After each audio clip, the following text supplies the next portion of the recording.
Okay. So 1 Corinthians 15, what's our problem here? Pretty much every chapter is going to have a problem.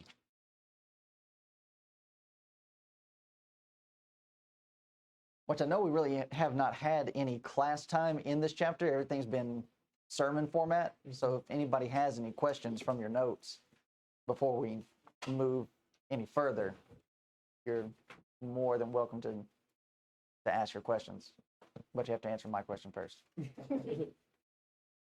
It's they don't believe in the resurrection of human beings. Well, even Jesus, right? No. You should have stopped while you're ahead. Confident. All right. So they don't deny that Jesus rose from the dead. However, you have some that are coming into the church, and that word "some" is going to become a very important word when it's all throughout the letter. Like in 15:35, it says, "But some man will say, how are the dead raised?" And all throughout his discourse with these brethren, he's continuously using that phrase of "some will say," or "some men have said," or something like that. So you have this infiltrating group that's trying to come into the Lord's body. Whether it be the Jews is one option. You have the Sadducees that they denied any type of resurrection. They denied that man even had a soul in the first place. The Pharisees, for that matter, even though they believe in a resurrection, they're not willing to go as far as to say that Jesus is the actual one that's needing to resurrect.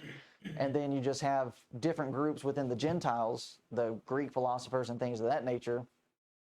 They didn't believe in a resurrection either. So all of these things, all of these philosophies are floating around, and it's making its way into the church. And throughout this chapter, with the two sermons that we looked at, with the confidence of the resurrection and our motivation in the resurrection, he shows how that it is completely foolish to believe that Jesus resurrected, but then we're not going to resurrect. Because if he resurrected, but we're not, then what's the point? And that ends up being his concluding argument, which is, if we're not going to resurrect, then what? We could be married. Okay, everything is in vain. Eat, drink, and be merry, for tomorrow we die. And that's it. It's like what the Jehovah's Witnesses say. Just annihilation. Once you're dead, you're dead. Okay? Then we would then retort back or give a rebuttal back to them, just like what Paul is saying. Then why live a certain way? If there's no punishment, there's no eternal damnation, then live however you want to live. Kill, pillage, rape, do whatever. Just once you die, you die. They give some squirrely answer back to that, but really they have no answer, because that's the very argument that Paul is using. If we're not going to try to receive a reward or punishment, then just live however you want to. All right. Okay, so that answered my question. Anybody have any questions from the sermons that were presented? Okay, well, if anytime you think of it, just... I guess it would have been today. Yeah. Which is, it's clear that he did, because the tomb is empty. Even though the Pharisees are trying to conjure up this scheme of, his apostles came and stole the body. Well, even still, okay, let's say they did do that. Would you be willing to die for that? Go through the kind of persecution that Paul and the other brethren were willing to go through, and it all be a lie? No, wouldn't be worth it. So even with that type of excuse, it doesn't line up. So we've made our way through to at least 20, verse 23, but we want to look at some, a few other things that we did not point out in the sermons, which we did point this out. Here's Paul presenting about himself: "For I am the least of the apostles, then I am not meet to be called an apostle, because I persecuted the church of God." We made a point on how important Paul's witness is to all this, because he was in fact one, as he says, he persecuted the church. And when we're talking about persecuting, we're talking about like what people are facing over in the Middle East right now. They are running for their lives. And that's what Paul was doing to our brethren. And now here he is, and he's a promoter of the gospel, the very thing that he was trying to destroy. So as we mentioned, Paul is one of the best evidences for the resurrection. Yes, Jesus did raise from the dead, raise from the grave. I saw him. And not only did Paul see him, who else saw him? The 12. Okay. And then 500 or so people. Okay. All right. So you have the 12, the 500, and then even before that, it says that he showed up to Cephas, which we don't have any record of that, but we know that it happened because Paul is telling us that in this letter. He also showed up to James. That's shown to us in this letter. We don't have that recorded. Now, what's also interesting, and it's a good learning point of how we are to take certain terms and to recognize what is being, what's actually being said. So in verse 5, when it says that he was seen of Cephas, then of the 12. After that, he was seen above 500 brethren at once, of whom the greater part remain unto this present day, but some fall asleep. After that, he was seen of James, then of all the apostles. So when you have that listing there, he appeared to Cephas, and then he appeared to the 12. Were there 12 apostles? No. Okay. But they still called him that. Okay, very good. So when it says there that he appeared to the 12, what's that referencing? Okay, yeah, just to the apostles. So not only is Judas missing, but who else was going to be missing? No, Aside from Judas. Oh, Yeah. sorry. No, you're right. Paul? Barnabas. No. No, Barnabas was no, Well- not at that point. Uh-uh. in. Well, all of those are right, but you're not getting down to the major one. Somebody was missing. One of the original was missing. Ed? No. Original. Yeah. John? He gets a bad rap. Oh, Thomas. There you go. gone. Okay. Yeah. Yeah. I get it. There you go. Well, I never studied the book of Thomas. So here it is. It's referencing that he showed himself to the 12, but Judas is dead. And at one of the showings, one of the appearings, Thomas was gone. So how does it say that he's showing himself to the 12 and they weren't all there? It's talking about the apostolic office, just referencing the apostles in general. Then when it says he appeared then of all the apostles, okay, there's where you're going to have Thomas in the mix. Matthias as well is going to be involved in this appearing, because that's one of the qualifications to be an apostle, is to see him after his resurrection. Okay. Okay, so getting back here to Paul in verse 9, and then leading into verse 10 of our memory work. But by the grace of God, I am what I am. Paul was a persecutor, but not only was he a persecutor, but he also was a Pharisee. And you just consider how the Pharisee mindset was. Just like we have here, just self-righteous, not needing of anything. The very fact that he's involved in a religious system, but yet he is so confident within himself that what he is doing is going to be able to get him to heaven. That type of person, and the very example that Jesus gives of that in Luke chapter 18, he says that the Pharisee was not going to go away justified, but the publican would, who would not lift up his eyes to heaven, but instead beat upon his breast and said, God, forgive me, for I'm a sinner. So here's a person that's not going to receive justification, but yet he did. He was a bitter enemy of the church.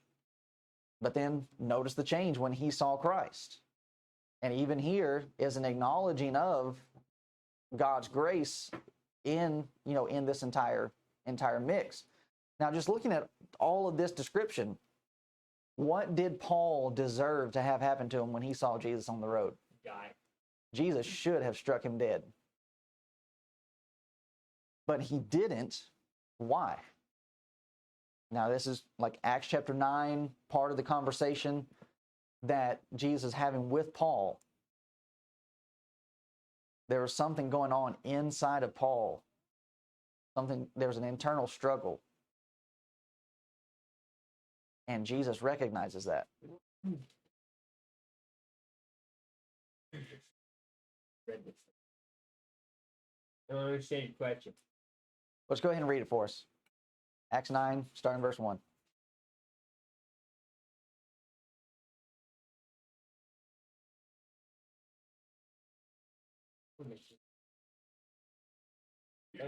Starting where and going where? Just verse 1.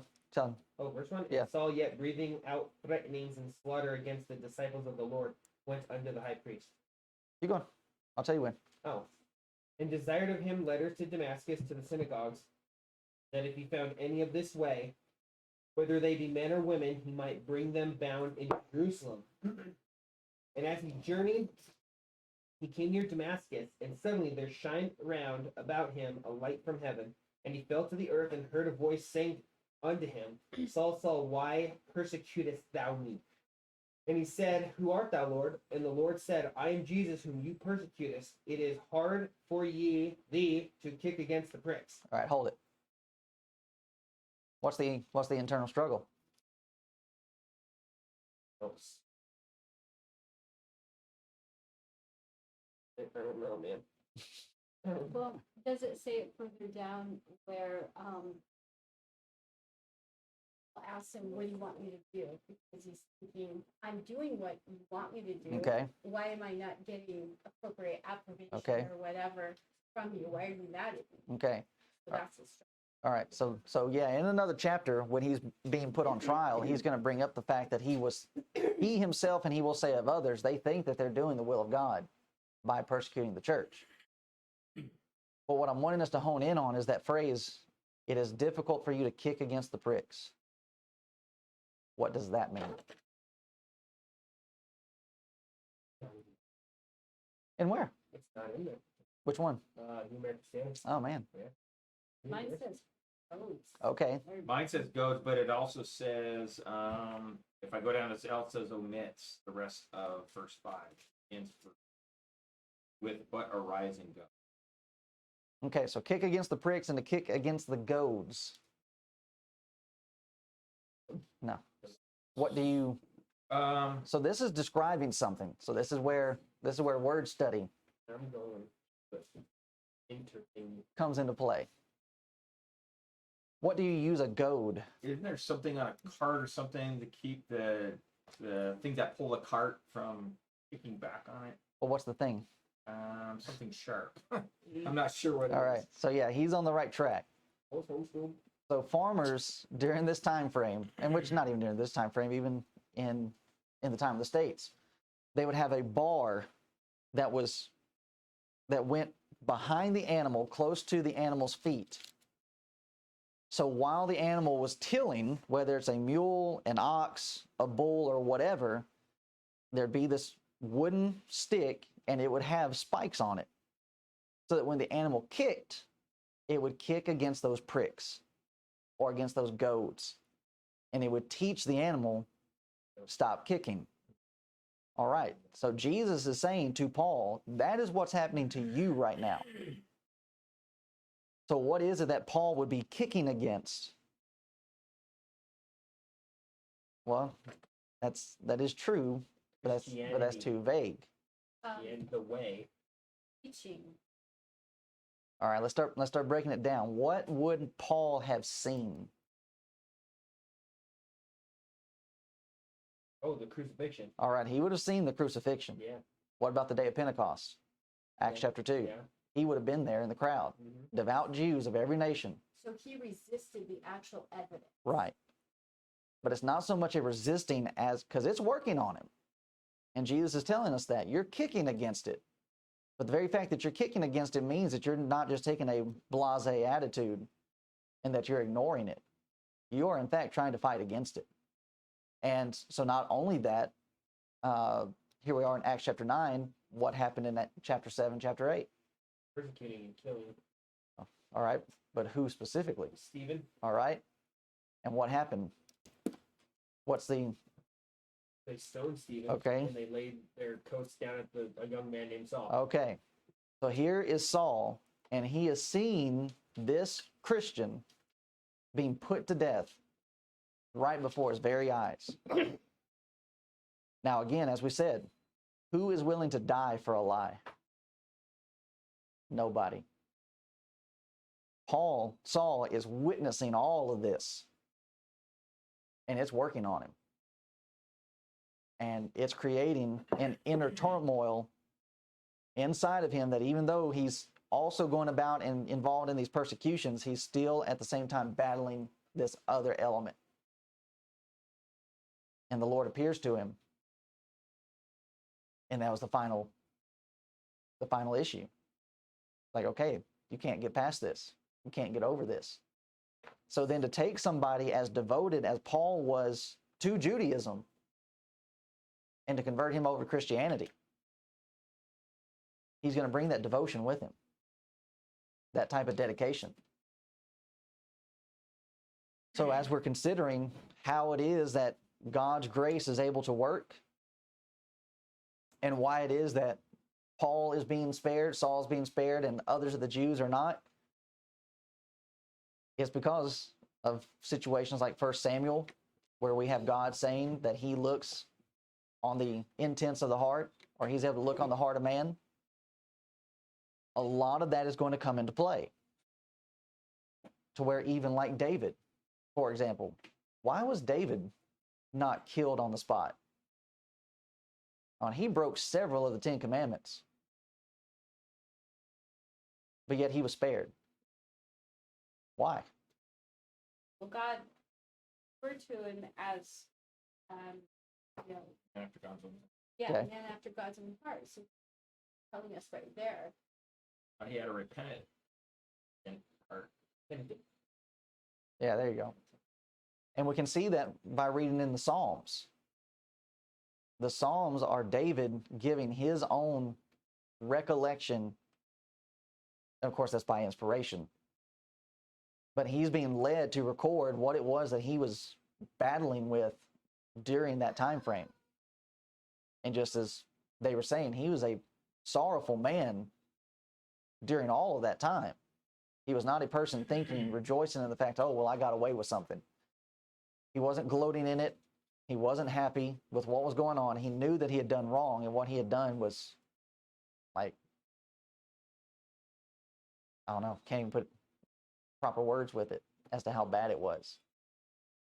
To where when he's confronted by the prophet Nathan, he just says, I've sinned. And he throws himself on the mercies of God. And God says to the prophet Nathan, okay, you're forgiven.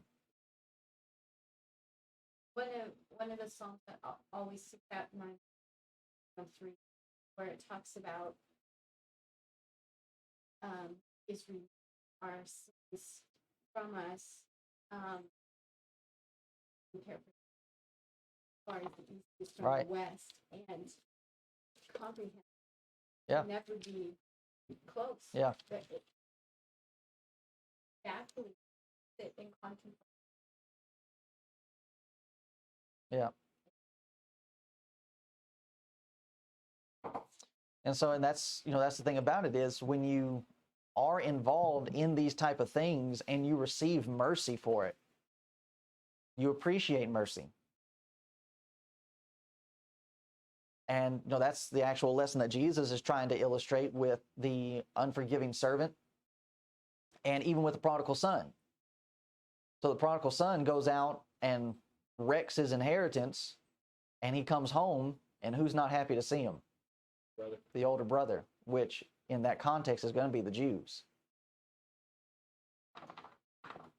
Now, why was the older brother not happy to see him?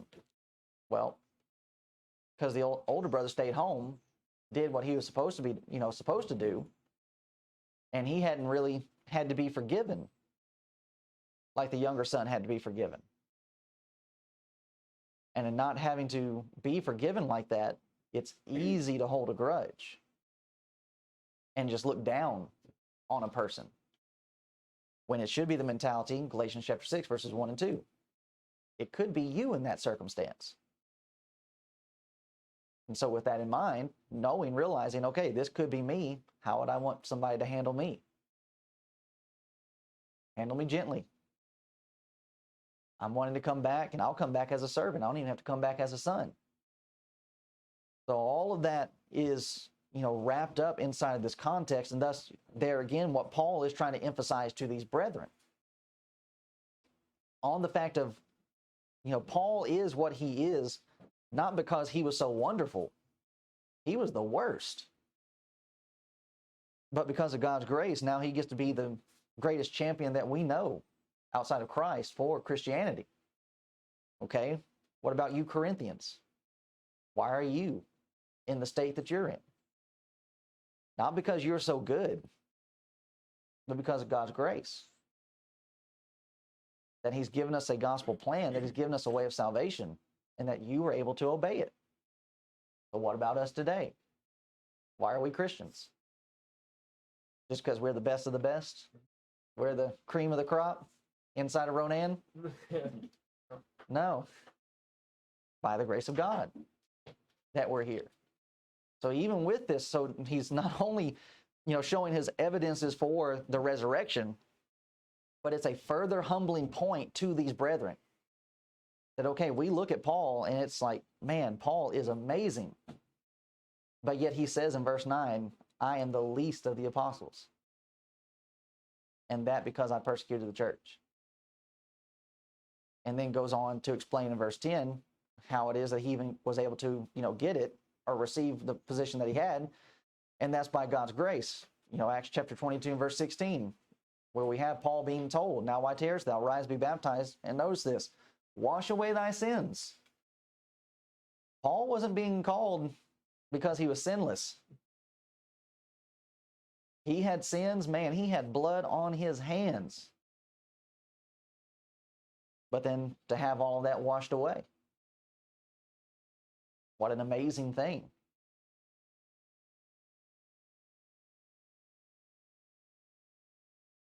So, I mean, I'm in no means, and in no way trying to encourage anybody to go and live like the prodigal son. But in not living that way and not having to be forgiven that type of weight, the reason why Paul did the things that he did is because of how much he was forgiven.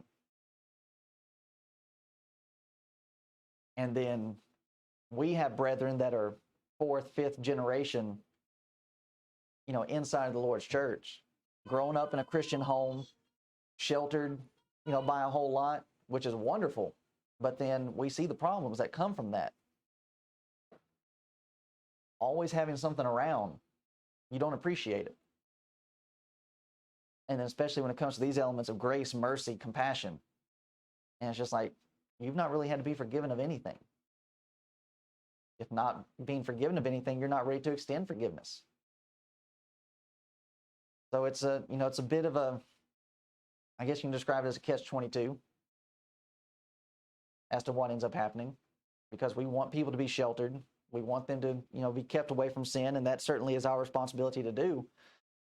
But then we don't need to get lost in the fact of, well, even though we're striving to do that, and we haven't had to be forgiven of all that much, we still need to be ready to be able to forgive like God was able to forgive. And then he goes on in verse 10, continue the same vein.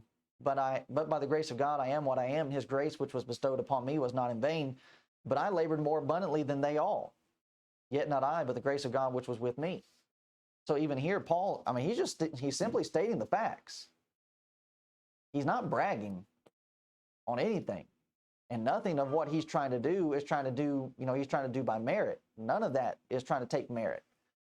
But yet we have to ask the question from this verse. If works has nothing to do with it, then why would Paul even bring this up? So we're looking at this from the standpoint of we want to deal with it contextually, but we also want to be able to handle interdenominational doctrine if possible. And this is a good verse for anybody that would say that it has nothing to do with your works.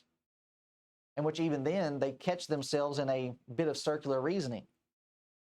They will say that works are not essential to your salvation, but how do you know a person is saved? By their works. By their works. So how they know. Okay. But I thought you said it doesn't have anything to do with my salvation. It doesn't. Oh, so what if I am saved, but then I don't produce any works? Well, then you probably weren't saved. That doesn't make any sense. It sounds like this has got a whole lot more to do with it than what you're wanting to let on. And then, and then even previously, why have the discussion of discipline like we had in chapter 10, where Paul even says there's the warning of being disqualified if works doesn't have anything to do with it. And then even their favorite verse, Ephesians chapter 2, you drop down to verse 10, and it says that we are created workers for his workmanship. The very thing that is bringing us in is the fact that we had a debt to pay. And the very idea of a debt is you have to work that off. You have to repay. So then even attaching this to other passages like, Isaiah 64 and verse 6, one of their favorite ones, but we are all as unclean thing and all of our righteousness are as filthy rags. Okay, that doesn't mean that you don't have to do that which is righteous. I'm realizing even the best that I can do is still nothing compared to what God has already done. And then even Luke chapter 17 and verse 10. So likewise ye, when ye shall have done all those things which are commanded you, say, we are unprofitable servants. We have done that which is our duty to do. They'll try to misuse this passage and say, well, you see there, we're just unprofitable servants. Well, that is true, but Jesus doesn't say, okay, so stop what you're doing. That doesn't give us any room to say, well, we're unprofitable servants, so it doesn't matter what we do, so we just won't do anything. No, the entire context, entire discussion is about being a servant. And a servant just does. He says, when ye have done that which is our duty or obligation, responsibility to do. And when you're in that type of setting, you don't get to look at your master and say, well, look at all the wonderful things I've done. Well, yeah, that's right. That's what you're supposed to do. But you have people that will do that. I mean, that's what the Jews were doing with the Old Testament system. They were trying to take it from what it actually was, which was a reminder of how bad they were, and they started trying to wear it as a badge of honor. Like, well, look at all these sacrifices I'm offering. I really don't know that that's something to brag about, because a sacrifice means that you've sinned. So ultimately what you're saying is, look at how much I've been sinning. And so even when it comes to baptism, the very fact that we had to say at some point, okay, I had to be baptized in water because I was a sinner. That's really something to brag about. Can't do it. So then in verse 11, therefore, whether were I or they, so we preach, and so you believed. So even here we have Paul bringing in the fact of continuity in their teaching. 1 Corinthians chapter 4, he sent in Timothy so that he can teach them all the things which he taught in all the churches. All of the apostles are teaching the same thing. You pick up Peter's writings, you're picking up John's writings, you're picking up Luke's writings, Paul's writing. They're all in agreement. That's what he's saying here. Whether it were I or they, doesn't matter who you ran into. So we preached, and so you believed. And even in verses 1 through 4, Paul is giving the illustration of how that he received the information, which is by revelation, and he says that I delivered it unto you. You mean you delivered verbatim the thing that you received? Yeah, that's right. So if that's what Paul was doing, what do we need to try to do today? We need to try to deliver the very thing that we received. Our tradition. Well, in the general sense, yeah. That's all that tradition is something that's passed down. But these traditions that we have are passed down not by man. They didn't come from man, they came from God. I try to enhance some of these words here, like I circle the word if. This is the kind of things that when we're talking with Connor and stuff, and we're trying to show him those little teeny words that have a lot of meaning. They're actually super big words. They're a little teeny one, but they have a lot of impact. Yeah. He's always saying that, how is it that we read the same thing, but we can't see it the same way? It's because you got to read the little words and see if is that word conditional or not, or whatever those other little words mean. And instead of trying to explain away certain positions, try to find a way to make them all mesh and interlock. And that's ultimately what a lot of denominational people are involved in doing is, well, I don't know how to explain this, so I'll just try to explain it away. Yeah, it's a command and it's good for you to do, but it's not essential to salvation. That's trying to explain it away instead of letting it have its, proper place and context and actually making it interlock, take it all together. It's the sum of God's word. That's truth. And even as we saw in Isaiah chapter 28, what did Isaiah say about it? It was a small blip compared to the major point that we were making. So remember, 1 Corinthians 14 is connected to Isaiah 28 in speaking with other tongues. And Isaiah raises the question, who am I going to teach wisdom? And he gives us a layout as to how wisdom is taught. 28, I think it's 11, yeah.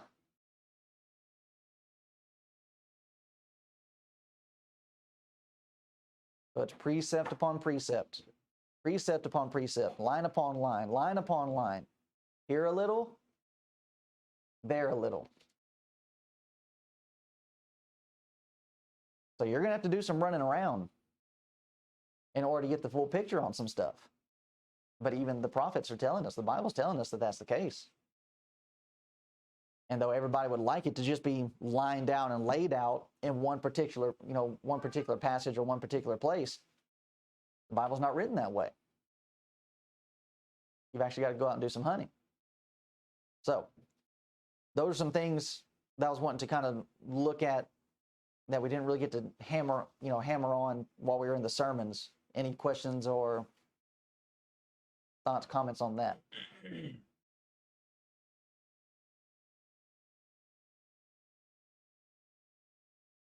All right, then verse 23. So we're dealing with the resurrection, how it's going to be.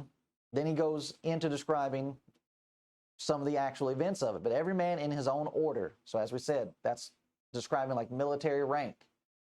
You're going to have a pecking order as to how this is going to go, which makes sense because we already looked at 1 Corinthians chapter 14, and we read where Paul said God is not the author of confusion, and that things are supposed to be done decently and in order. Well, even in the resurrection, it's going to find its application there, which with that alone goes against the very idea of the premillennialist and the rapture and the tribulation, and there's all this chaos and blah, blah, blah. No. Jehovah's Witness.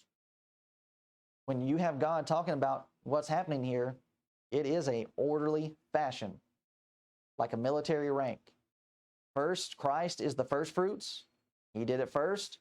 Afterward, they that are Christ, so Christians, those that belong to him, and that at his coming.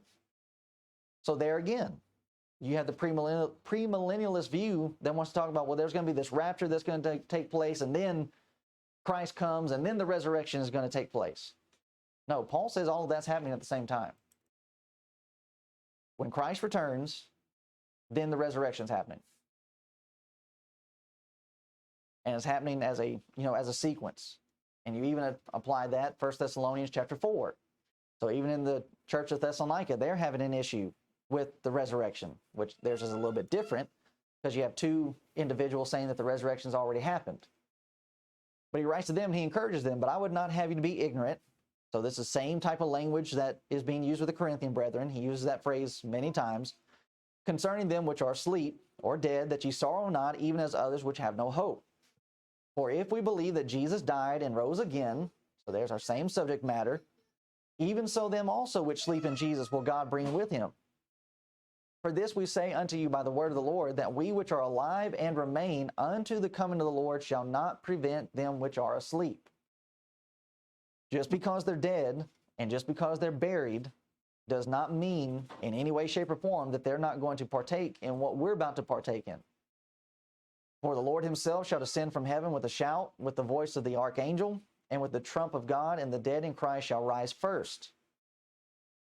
So every man in his order. Christ was first, then those that are dead. They're going to rise first. Then we which are alive and remain shall be caught up together with them in the clouds. to meet the Lord in the air, and so shall we ever be with the Lord. Wherefore, comfort one another with these words. Now, putting 1 Corinthians 15 with 1 Thessalonians chapter 4, and especially with what he's going to say in verse 24, is crucial as to the timeline. Then cometh the end, when he shall have delivered up the kingdom to God, even the Father, when he shall have put down all rule and all authority and power. Now, this shows that God has a point of time that he wants to reach. There is a finish line. There is a goal. And that's what that little word, then, is showing. This is the aim. So God has planned things out. And he has so planned things that he has a time that everything is moving forward toward. And so every day that we live, we are moving closer and closer toward that point. Now notice also, putting 1 Thessalonians chapter 4 in with this discussion, Christ the first fruits, afterward they that are Christ at his coming. So at his coming is the resurrection. What else is at the resurrection and at his coming?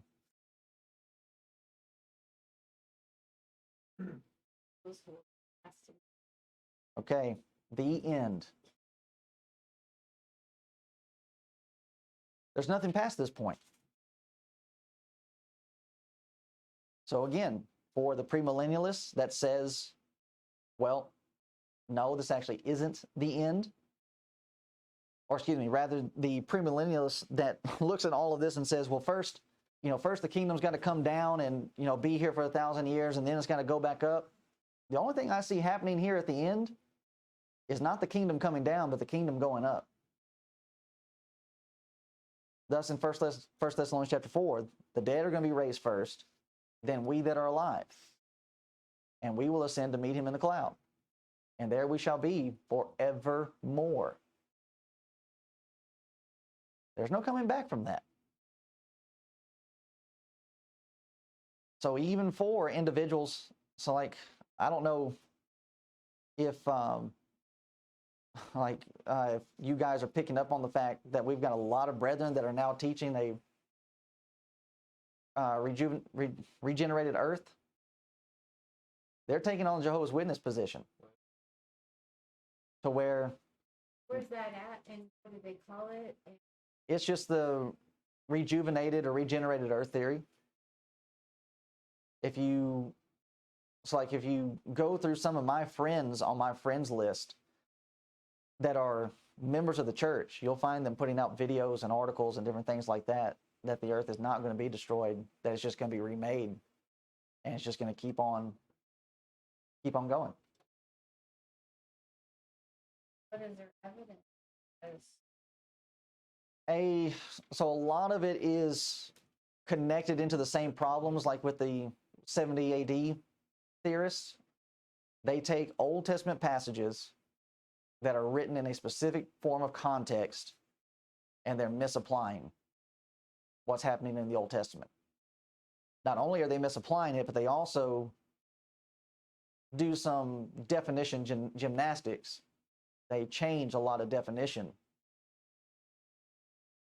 I understand that a word that's used in a certain place may not have the same word usage in another. So like wine, for example, in the New Testament. The context is going to describe or determine whether we're talking about alcoholic wine or non-alcoholic, but it's the same word. They like to take specific words where it's used in one context to mean a certain thing, and they look for that word in other places, and they completely ignore the context. So like a large portion of what I've been discussing here in this chapter about Jesus dying physically and how this is dealing with a physical resurrection, the AD 70 guys and the regenerated earth guys will go into this section and they will say, no, all of this is talking about spiritual death, like Romans chapter 6.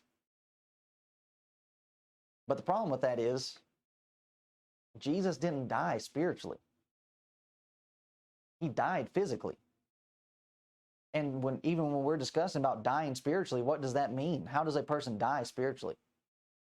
God. All right, because of what? Sin. All right, because of sin. Jesus never sinned. So how could he die spiritually? But that's what they try to do this context, so as to make it fit into their definitions. This is all spiritual. The death that's being talked about here, Adam dying and so on and so forth, that's actually talking about Judaism, which we're going to get to those verses here in just a little bit. That's the kind of stuff that they do. Because they go into passages like this and just wreak havoc on the context. So when you're describing thoughts of 70, you're not talking about the destruction. We're talking about the theory that Jesus back at that point. Right. Okay. That is his coming, and that's when the resurrection took place. Okay, and so we're just. Yeah. Okay. Waiting for what?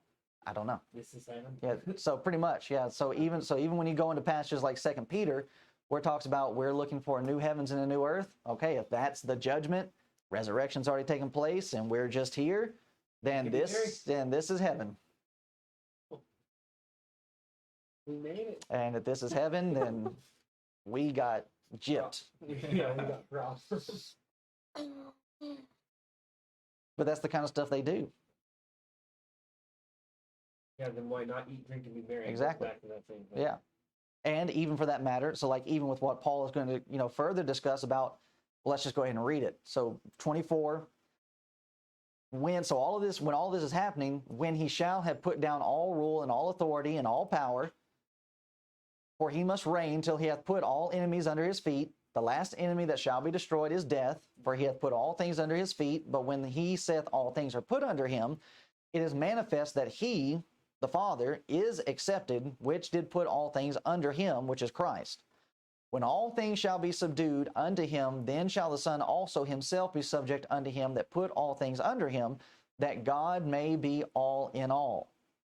Now, if this has already taken place, then do we have anything to fear? Death has been subdued. Death has been destroyed. He must reign till he hath put all enemies under his feet. We no longer have an enemy. So we don't need to be watchful. We don't need to be sober, vigilant, because Peter seems to write about somebody that is out there looking to devour us. Well, not anymore. He's been subdued. And that's the other problem that they run into. They have been charged with having to present and having to teach an eternal security position. Because if there is no devil, if there's no Satan, and that's part of the revelation as well, Satan himself shall be thrown into the lake of fire, which is the second death. Why are we converting people? Exactly. The Great Commission is done. The ones that are going to be saved are going to be saved, and the ones that are going to be lost are going to be lost. So it ends up bleeding into Calvinism.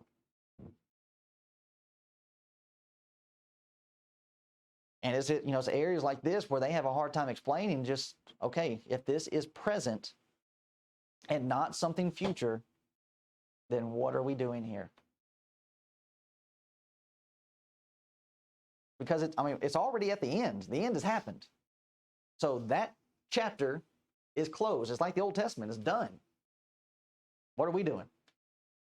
Where's our commission? Where's our testament? You would have to give us a New Testament if we've already reached the end. You can't say, oh, we've reached the end, but we're going to keep going. That's like the charge that's being put on the government right now, that they keep moving the goalpost when it comes to like COVID and all this stuff. It's like, when is it ever going to end? Well, that's what you end up doing with God, is they have to keep moving the goalpost. God doesn't do that. When he's going to set time for something, then time is up.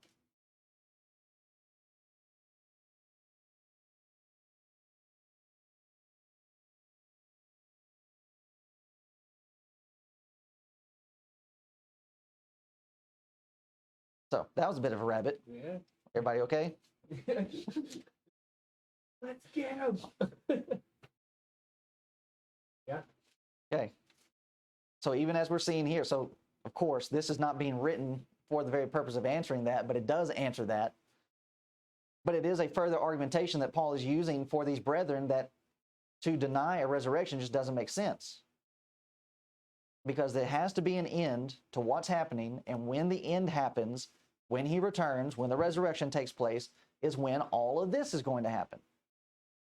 All enemies put under his feet. The last enemy that shall be destroyed is death. So the resurrection is the confidence in all of these verses that these things are going to happen. Just as surely as the tomb of Christ was empty, you can rest assured that there is a resurrection day that is coming. And it's a historical fact that the tomb is empty. It's not just something that we believe as Christians. This is understood all around the world. By the very fact that we date our calendars the way that we do, even the atheist has to acknowledge that Christ raised from the dead. Because here we are in the year 2021 AD, the year of our Lord. When they write their checks and they have to date it 2021, we are 2021 years removed from the resurrection. So just as sure as there's a resurrection day coming, it also brings just as much confidence in the fact of a judgment and of the fact of a judgment. That there is a judgment day coming. Verse Acts chapter 17, 30 and 31, the times of this ignorance God winked at, but now commandeth all men everywhere to repent. Why? Because he hath appointed a day, the end, in the which he will judge the world. And that word world is not aeon or eon, like it is in Matthew 28. This is oikomene, which literally means the dirt. So when we're talking about the world, we're talking about this planet. And even for that matter, you can even go so far as to say the universe. Because in other passages, it's the word cosmos, which is the orderly arrangement. He will judge the world. Notice, he's not just judging the Jews. It's not just Judaism that's going to face punishment in the day of reckoning. It's the entire world. And that he's going to judge the world in righteousness by that man whom he hath ordained, whereof he hath given assurance unto all men. What is that assurance? In that he hath raised him from the dead. How do I know that there's still a judgment day coming? Because there still has to be a resurrection. And the only way to avoid judgment, to skip the resurrection, would be to put Christ back in the tomb. And that's not going to happen. So all of these individuals that are wanting to try to pass over and try to get past that, oh, well, the reckoning has already happened. No, God is still taking tally. So all of this, going back to where we originally started a little while ago, for them not believing or trying to discount the actual thought that we're going to do all of this. Mhm. It's just, Yeah.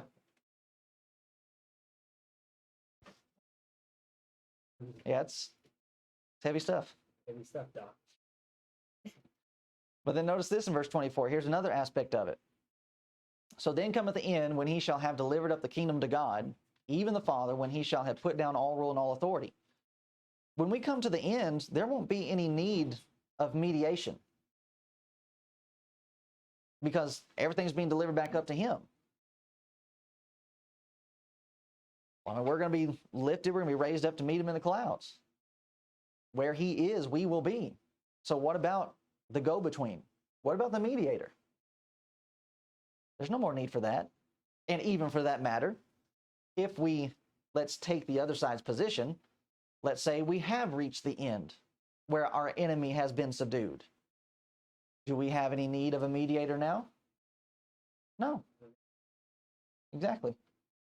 Like we said, eternal security. Once saved, always saved. No need for a mediator.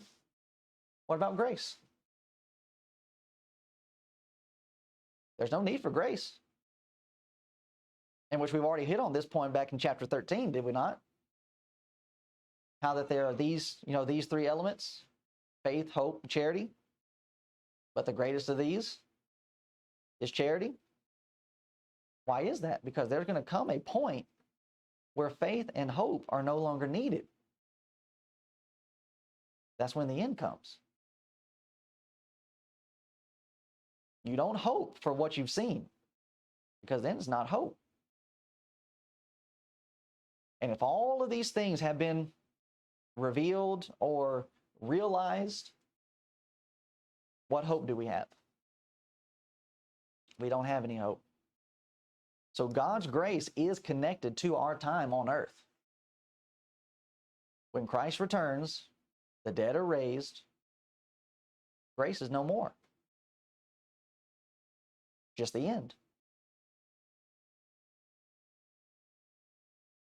So as we said, with those of our brethren that want to teach a renovated earth, you're going to be living here without grace if it's true. You're going to be living here without a mediator. God would have to implement an entirely new system. And they have no way to explain that.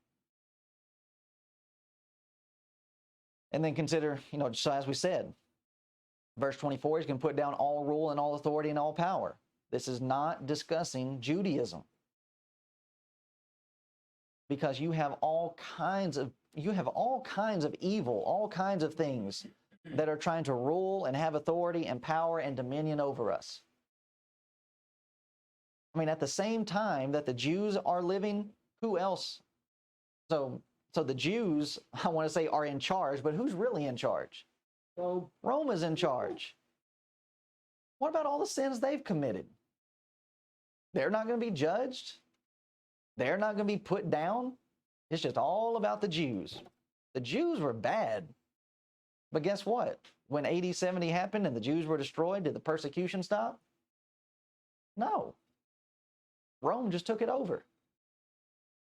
So what about them? No judgment for them. Judgment's already happened. It's foolishness to try to argue that way. The Jews were simply a tool. And the real enemy that's going to be put down is Satan. That's the one that's using the Jews. That's the one that was using Rome. That's the one that would need to be put down. Not anybody physical here. So even with this type of argumentation, they fall into the very same trap that the denominational world falls into. It's all physical. And forgetting the fact that we are in a spiritual battle. And that the ones that we see here, the ones that are actually on the board, we're just chess pieces in the game. Verse 28, and when all things shall be subdued unto him, then shall the Son of Man himself be subject unto him that put all things under him, that God may be all in all. Ever considered that if Christ had not raised, then Satan won the battle? If Christ did not raise, then God would not be all in all, supreme. Everything would not be subject to him. Satan would be victorious, won the day. Not just won the battle, he would have won the war. But the resurrection put all things under him. And thus you have Matthew chapter 28 and verse 18, where Jesus says, all power and all authority has been given unto me in heaven and in earth. Now, what's the problem with that? I shouldn't say problem, but what's the dilemma?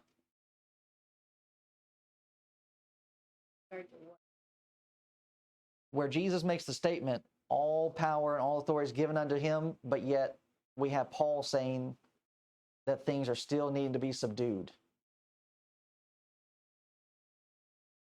even right here, it says, so at his coming, when he shall have put down all rule and all authority and all power. Trying to connect your question. Well, eventually there's going to be this move, Okay. which doesn't it get into that in the Revelation? Okay. You know, once everything's been accomplished, then he hands back the Father. Okay. So it has a little bit of connection with the Calvinist view of the supremacy of God. In the Calvinist mind, if God is supreme, then what does that mean? He's in charge of everything. All right. Every little thing he is in charge of, he has to know that it's going to happen and he has to make it happen. But then they run into problems when it comes down to stuff like, okay, like Adam sinning. Well, God can't be supreme. He cannot be sovereign. Sorry, that's the word I was looking for. He cannot be sovereign and have his subjects over here being unruly. But is that true? Does my rebellion diminish God's sovereignty? No, it doesn't. So it's the same thing here. Jesus does have all authority and all power. But Satan is still out there too.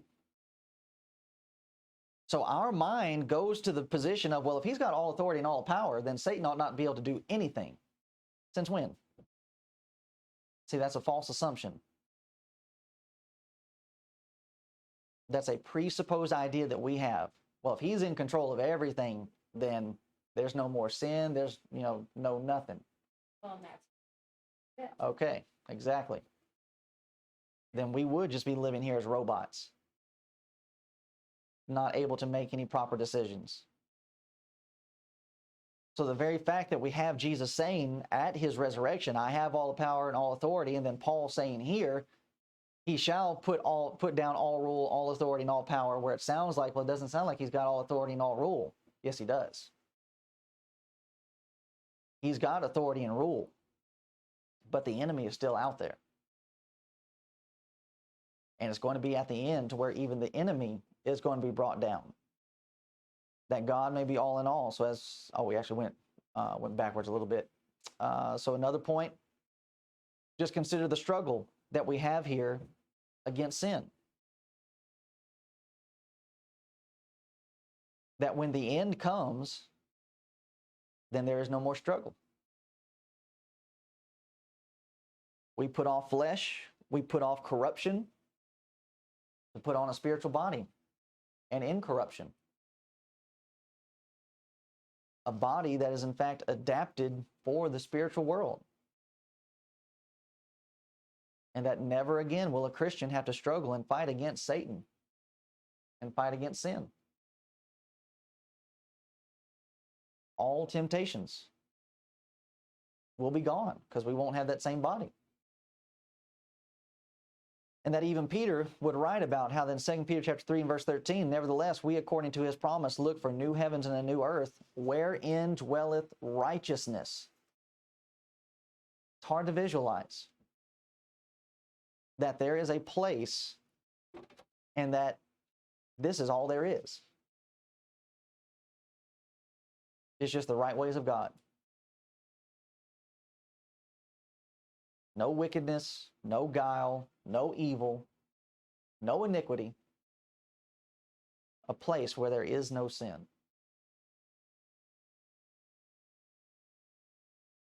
Now, with all of that Paul is illustrating, why would anyone not want to be a Christian?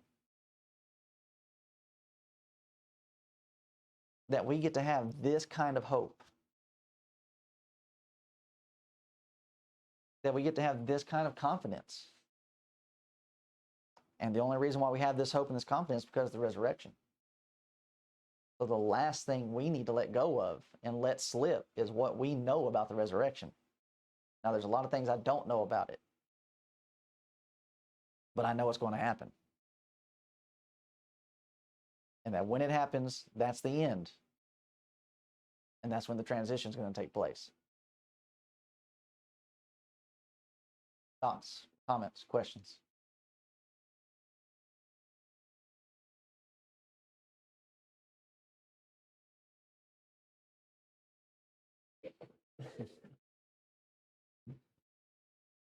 All right. If that's it, then we'll take a little break.